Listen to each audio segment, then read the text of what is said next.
वर्षावास या कालावधीमध्ये तथागतांचे उपदेश आपण ऐकत आहोत क्रमशः. त्यामध्ये उपोसत या संबंधी आपण जाणत आहोत. आर्य श्रावकांनी दिलेले आर्य अष्टशील उपोसत. एक गोष्ट आपण लक्षात घेतली पाहिजे. बुद्ध धम्म आणि संघाच्या प्रती श्रद्धा असल्याशिवाय कोणीही व्यक्ती धम्माचे अनुसरण करू शकत नाही. श्रद्धा बल आहे असं बुद्ध सांगतात.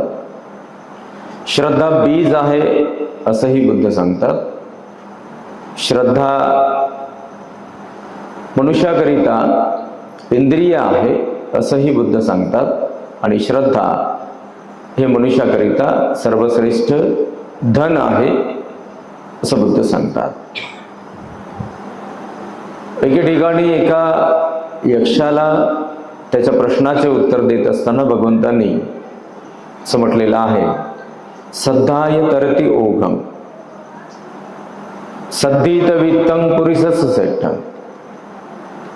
श्रद्धा ही मनुष्याला सर्व प्रकारच्या ओघातून, ओघ म्हणजे दुःख किंवा दुःखरूपी असलेले जे काही संसर्ग, ज्याला पूर असं म्हटलेलं आहे, त्यातून मुक्त करू शकते. आणि श्रद्धा हे सर्वात श्रेष्ठ असं धन आहे मनुष्याकरिता. ही श्रद्धा मनुष्याला स्वतःबद्दल विश्वास करण्यास प्रेरित ठरते. आणि मग जोपर्यंत मनुष्य हा स्वतःवर विश्वास करणार नाही, बुद्ध धम्म आणि संघावर विश्वास मनुष्याचा असेल, तर मग मात्र भगवंतांनी उपदेशिलेला मार्ग मनुष्याला अनुसरण करणे सोपे जाईल. आर्य अष्टशील उपोसतासंबंधी आपण जाणत आहोत, ज्यामध्ये आपण आर्य अष्टशील उपोसत धारण करण्याचे उद्दिष्ट लक्षात घेतले. विशाखेला भगवंतांनी आर्य अष्टशील धारण करण्याने जो लाभ होतो, जो आनंद मिळतो, त्यासंबंधी सांगितले. या आर्य अष्टशिलामध्ये बुद्धानुस्मृती, धम्मानुस्मृती, संघानुस्मृती, शिलानुस्मृती, अर्हतांची अनुस्मृती, देवतागतीला प्राप्त झालेल्यांची अनुस्मृती, ह्या ज्या अनुस्मृतीच्या भावना आहेत, त्या भावना परिपूर्ण करून कोणीही मनुष्य, पुरुष किंवा स्त्री, मलिन असलेल्या मनाला, मळालेल्या मनाला स्वच्छ करू शकतात. मलिन असलेले मन त्यामुळे स्वच्छ होऊ शकते. ज्यामध्ये बुद्ध गुणांची अनुस्मृती आपण पाहिली, धम्मगुणांची अनुस्मृती आपण पाहिली, संघ गुणांची अनुस्मृती आपण पाहिली. 24 तासाकरिता हे उपोसत धर्मग्रस्त आणि गृहिणींना धारण केले पाहिजे. प्रत्येक अष्टमी, अमावस्या आणि प्रत्येक पौर्णिमेला हे जे अष्टशील आहेत त्यासंबंधी आपण यामध्ये क्रमशः जाणून घेत आहोत. आणि ज्यामध्ये आपण पहिल्या शिलासंबंधी जाणून घेण्याचा प्रयत्न केला. हे शील अनुस्मृती भावनेच्या रूपात अनुसरण करत असताना अष्टशील उपोसत धारण केल्यानंतर 24 तासपर्यंत, पूर्ण दिवस आणि पूर्ण रात्रपर्यंत शिलासंबंधी भावना केली पाहिजे. अर्हतांनी दिलेले हे शील, अर्हतांचा असलेला हा मार्ग, अर्हतांनी अनुसरण केलेला हा मार्ग मी आज अनुसरण करण्याचा निश्चय केला आहे. आजचा पूर्ण दिवस आणि आजची पूर्ण रात्र मी ह्या मार्गाचे अनुसरण करेन.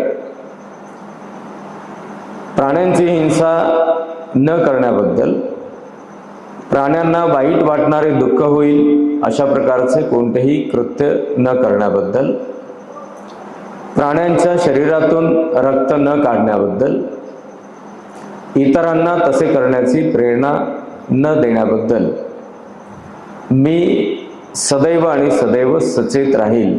अशा प्रकारे 24 तास प्रत्येक क्षणाला आर्य श्रावकांनी दिलेले आर्य अष्टशील उपोसत ग्रहण केल्यानंतर जे कोणी गृहस्थ गृहिणी, जे कोणी उपासक उपासिका ही भावना करतात, तर शील अनुस्मृतीच्या भावनेमध्ये ते पुढे पुढे एक एक पाऊल चालत राहू शकतात. पूर्वी आपण ऐकलेले आहेच की दैनंदिन जीवनामध्ये जे पंचशील तुम्ही पालन करीत असता, ग्रहण करीत असता, त्यामध्ये तिसऱ्या शिलात बदल होतो आणि अधिकचे 3 शील अष्टशिलामध्ये आपण त्याचा अर्थही जाणून घेतला. दुसऱ्या शिलाची भावना करत असताना आर्य श्रावकांनी दिलेले आर्य अष्टशील उपनिषद ग्रहण केल्यानंतर तुम्ही भावना केली पाहिजे, अरहतांच्या द्वारे अनुसरण केलेले हे शील, अरहतांच्या द्वारे अनुसरण केलेला हा मार्ग आहे.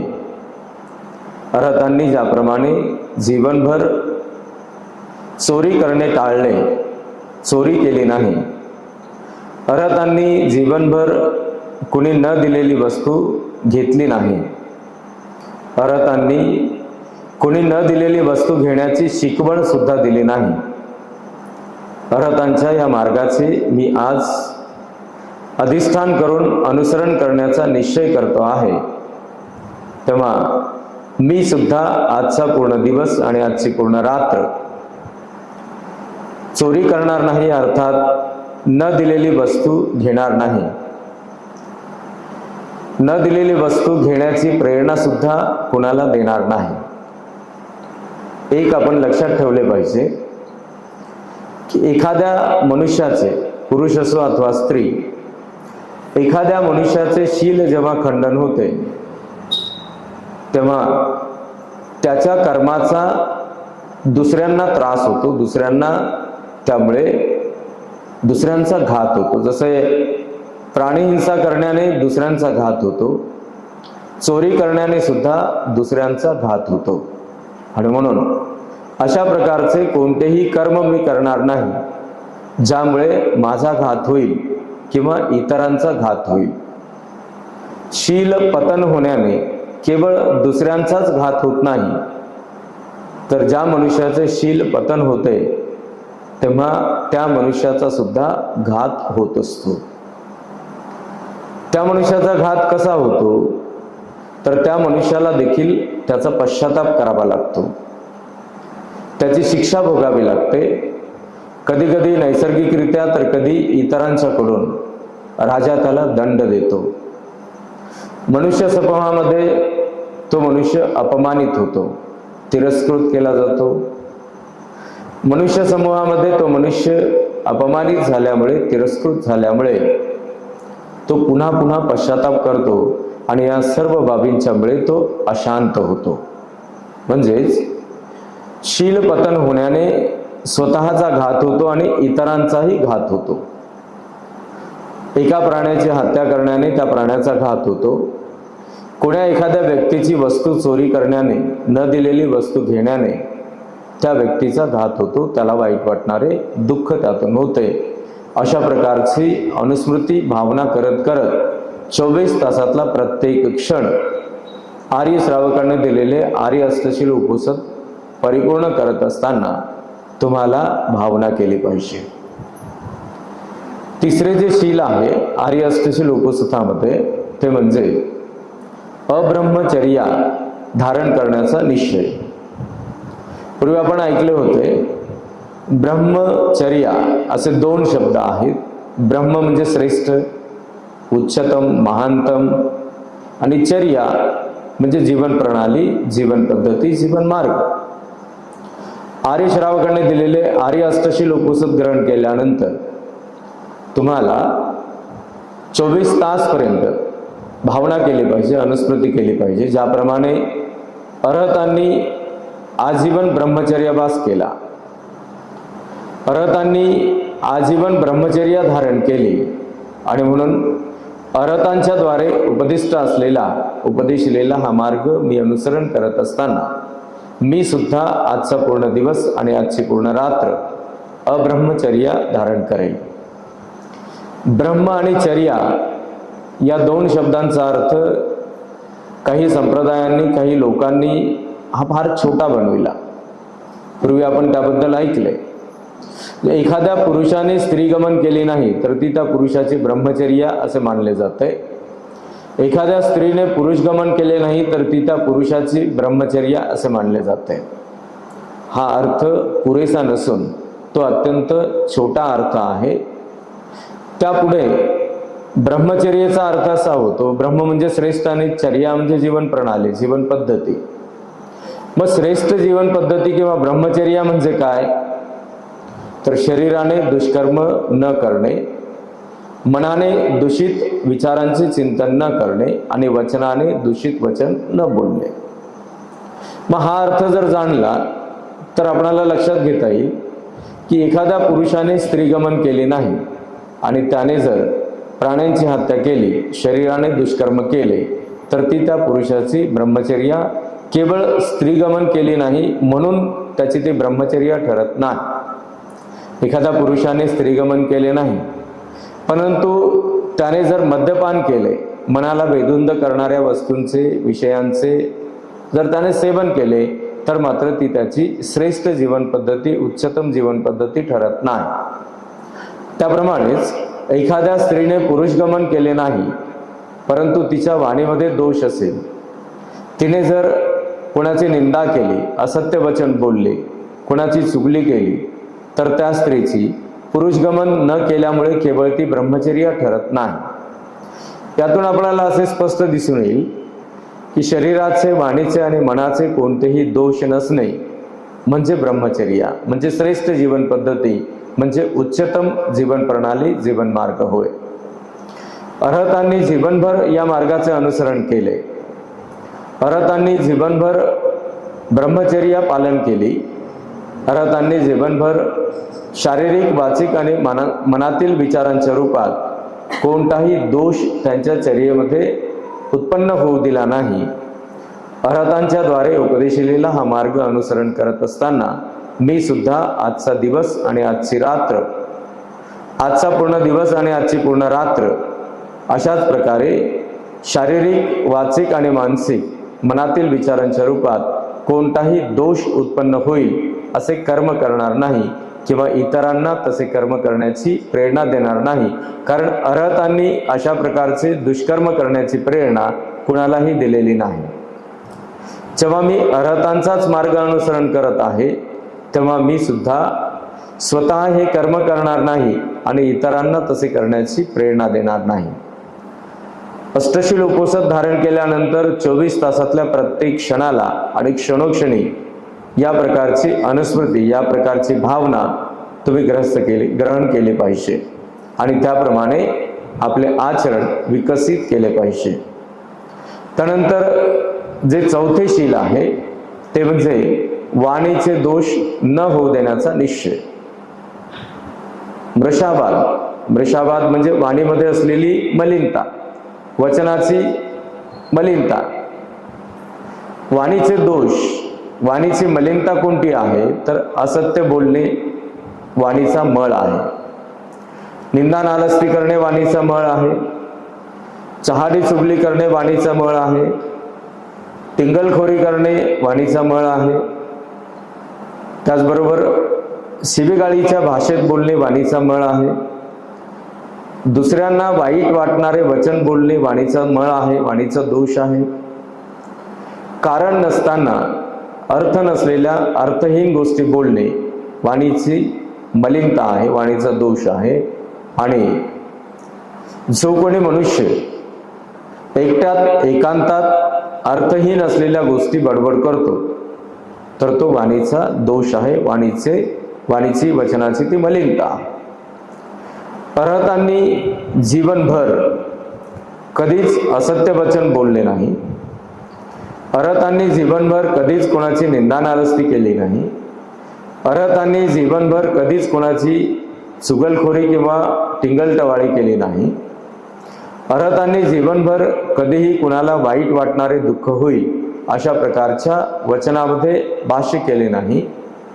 अरहतांनी कधीही अर्थ नसलेल्या गोष्टी, व्यर्थची बडबड केली नाही. अरहतांच्या द्वारे उपदिष्ट असलेल्या या आर्य अष्टशील उपोषणाचे आज मी अनुसरण करतो आहे, तेव्हा मी सुद्धा आजचा पूर्ण दिवस आणि आजची पूर्ण रात्र माझ्या वाणीमध्ये वचनामध्ये कोणताही दोष होईल अशा प्रकारचे वचन बोलणार नाही किंवा कृत्य करणार नाही, ज्यामुळे माझा घातपात होईल, मला शिक्षा भोगावी लागेल, ज्यामुळे इतरांना वाईट वाटणारे दुःख होईल अशा प्रकारचा वाणीचा दोष अरहतांच्या मध्ये तर स्वयं नव्हता. अरहतांनी अशा प्रकारची प्रेरणा सुद्धा कोणाला दिलेली नव्हती. आणि अरहतांच्या द्वारे उपदिष्ट असलेल्या या मार्गाचे अनुसरण करत असताना मी सुद्धा स्वयं अशा प्रकारचा वाणीचा कोणताही दोष माझ्या चर्येमध्ये जीवनामध्ये उत्पन्न होऊ देणार नाही आणि इतरांना सुद्धा तशा प्रकारची प्रेरणा देणार नाही. ही शील अनुस्मृतीची भावना आर्य श्रावकाने दिलेले आर्य अष्टशील उपनिषद परिपूर्ण करत असताना तुम्हाला प्रत्येक क्षणाला मनामध्ये धारण केली पाहिजे. त्याच पुढे मनाला बेधुंद करणारे कोणतेही पदार्थ किंवा कोणतेही वचन, कोणतेही विचार अथवा संस्कार अरहतांनी जीवनभर ग्रहण केले नाही. अरहतांनी कधीही अशा प्रकारच्या वस्तूंचा किंवा विचारांचा स्वीकार केला नाही ज्या वस्तूंच्या सेवन करण्याने, ज्या विचारांचे सेवन करण्याने मन बेधुंद होईल. मन बेधुंद होणारे मनुष्य हा बेहोश होतो आणि बेहोश असण्याने मनुष्य हा दूषित कर्म करतो.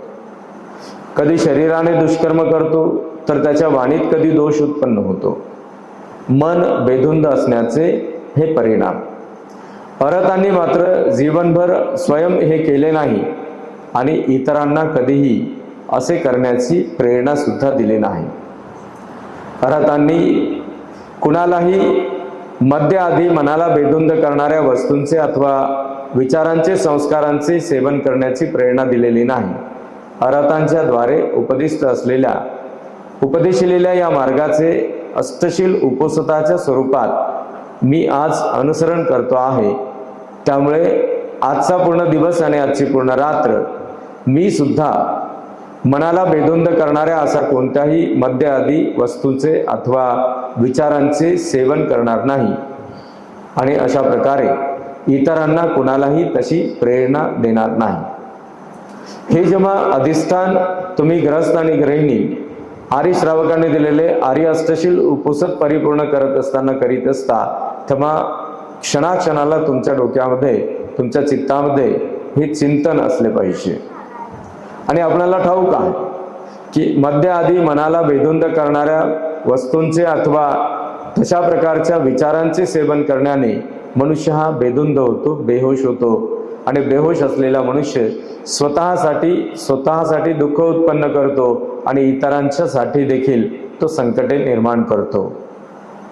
हे सर्व व्यावहारिक अनुभवातल्या असणाऱ्या गोष्टी तुम्हाला आपले स्वतःचे भूतकाळातील चिंतन केले तर या सर्व बाबींचे स्मरण व्हावे आणि स्मरण करण्याने आपणाला अशी जाण व्हावी की पूर्वीच्या काळी या कारणाने मला असे दुःख भोगावे लागले, पूर्वीच्या काळी या कारणाने माझ्यामुळे इतरांना अशा प्रकारचे दुःख भोगावे लागले आणि म्हणून मी स्वतः दुःखात पडणार नाही आणि इतरांना दुःख होईल अशा प्रकारचे कोणतेही कर्म करणार नाही असं अधिष्ठान करून आर्य श्रावकांनी दिलेले आर्य अष्टशील उपोषद परिपूर्ण करत असताना पूर्ण वेळ 24 तास, पूर्ण दिवस आणि पूर्ण रात्रपर्यंत अशा प्रकारचे चिंतन करून तो दिवस आणि ती रात्र तुम्ही घालवाल तर ते शील परिपूर्ण होण्यासाठी तुम्हाला अत्यंत सुलभ ठरेल. त्यानंतर अरहतांनी जीवितपर्यंत कधीही अवेळी भोजन केले नाही. अवेळ कशाला म्हणावे हे आपण पूर्वी सुद्धा पाहिले. सूर्योदयानंतर सूर्यकिरणे प्रखर तेजस्वी होईपर्यंतची वेळ ही योग्य वेळ आहे. त्यानंतरची वेळ मध्यान्हापर्यंतची ही अवेळ आहे. मध्यान्हाची वेळ योग्य वेळ आहे आणि मध्यान्हानंतर दुसऱ्या दिवशी सूर्योदय होईपर्यंतची वेळ ही सुद्धा अवेळ आहे. अवेळी अन्न किंवा आहार सेवन करण्याने मन बेधुंद होते, मन मंद होते आणि त्यामुळे चिंतन करणे हे अवघड होते. मनुष्य चिंतन करू शकत नाही. अरहतांनी जीवितपर्यंत अवेळी अन्न आहार सेवन केलेला नाही.